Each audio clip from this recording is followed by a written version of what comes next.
मैं सबूत रखूंगा आज इस विधानसभा के अंदर। ये लोग मोदी जी को पैसा देते हैं और बदले में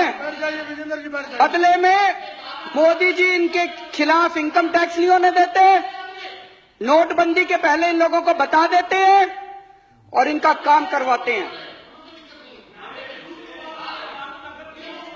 ये आज मैं सबूत लेके आया हूं जी।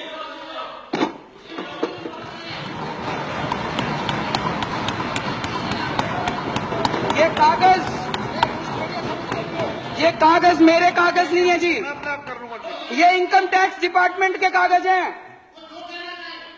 इनकम टैक्स डिपार्टमेंट ने 15 अक्टूबर 2013 को आदित्य बिड़ला ग्रुप के ऊपर रेड हुई। उस रेड में इनकम टैक्स डिपार्टमेंट में रेड होती है, वो वहां से सारे उनके कागज उठा के लाते हैं। वापस आने के बाद इनकम टैक्स डिपार्टमेंट अपनी एक रिपोर्ट बनाता है उन कागजों के आधार पे, जिसको अप्रेजल रिपोर्ट कहते हैं। ये अप्रेजल रिपोर्ट है इनकम टैक्स डिपार्टमेंट की उस रेड की। उस रेड में उनके अकाउंटेंट से पूछा इनकम टैक्स वालों ने, अकाउंटेंट का नाम कोई सक्सेना था। सक्सेना ने कहा जी मैं हवाला का पैसा लेके आता हूं, मेरे बॉस हैं उनका नाम शुभेंदु अमिताभ है, वो जिस जिसको कहते हैं फिर मैं उनको पैसा जाके बांट देता हूं। शुभेंदु अमिताभ बिड़ला ग्रुप के ग्रुप एग्जीक्यूटिव प्रेसिडेंट थे। शुभेंदु अमिताभ के लैपटॉप, फोन, ब्लैकबेरी सब चेक किए गए तो उनके लैपटॉप से एक एंट्री मिली।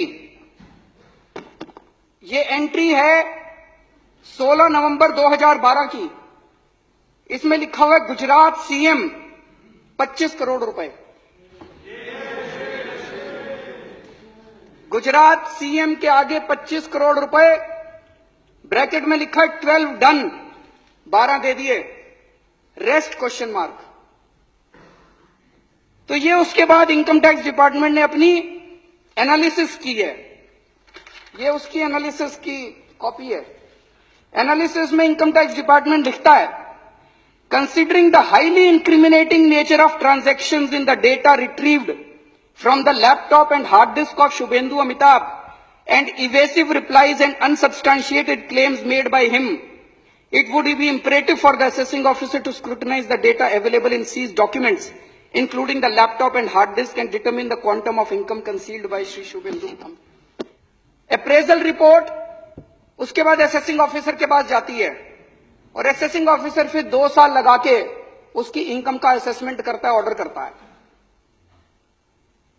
अक्टूबर 2013 में रेड हुई थी। उसके बाद 6 महीने बाद इनकी सरकार आ गई तो असेसिंग ऑफिसर की हिम्मत नहीं थी जो इसकी जांच कर सके। उसके बाद तो इसकी कोई जांच नहीं हुई उसके बाद। और अब ये केस को रफा दफा करने की कोशिश की जा रही है। सेटलमेंट कमीशन में इस केस को भेज दिया और बहुत जल्दी ये केस खत्म होने वाला है। इस केस को रफा दफा करने की कोशिश की जा रही है। एक और बड़ी मजे की बात है, इसी रिपोर्ट के अंदर बिड़ला ग्रुप के जो पेंडिंग प्रोजेक्ट हैं गुजरात सरकार में, उनकी लिस्ट दी हुई है। इससे शक पैदा होता है कि आप ये पैसे ये काम करवाने के लिए दिए गए थे क्या। इसमें लिखा है, levy of stamp duty matter has been taken up at the principal secretary level and through the honourable chief minister's office. Deputy collector stamp has been instructed from Gandhinagar not to initiate any action. मतलब कि मुख्यमंत्री दफ्तर, गुजरात के मुख्यमंत्री दफ्तर ने stamp duty ना लेने के आदेश दे दिए हैं। इनको गैस की जरूरत थी तो इसमें लिखा है गैस के लिए भी बात हो गई है। तो जो जो काम पेंडिंग थे गुजरात सरकार में उनकी सबकी लिस्ट दी हुई है। तो एक मन में यह शक होता है ये 25 करोड़ रुपए ये सारे काम करवाने के लिए पैसे दिए गए थे। एक और इसी तरह का इंसिडेंट हुआ। अगर ये एक ही होता तो लगता कुछ गड़बड़ है। 22 नवंबर 2014 को सहारा के यहां रेड हुई। एक कमरे से 130 करोड़ से ज्यादा का कैश मिला। वहीं पे कुछ कागज मिले, उन कागजों में भी नरेंद्र मोदी जी का नाम है कि लगभग 400-500 करोड़ रुपए देने की बात है उन कागजों के अंदर। और कई नेताओं के नाम है, कई मुख्यमंत्रियों के नाम है देश के, उनमें नरेंद्र मोदी जी का नाम भी है।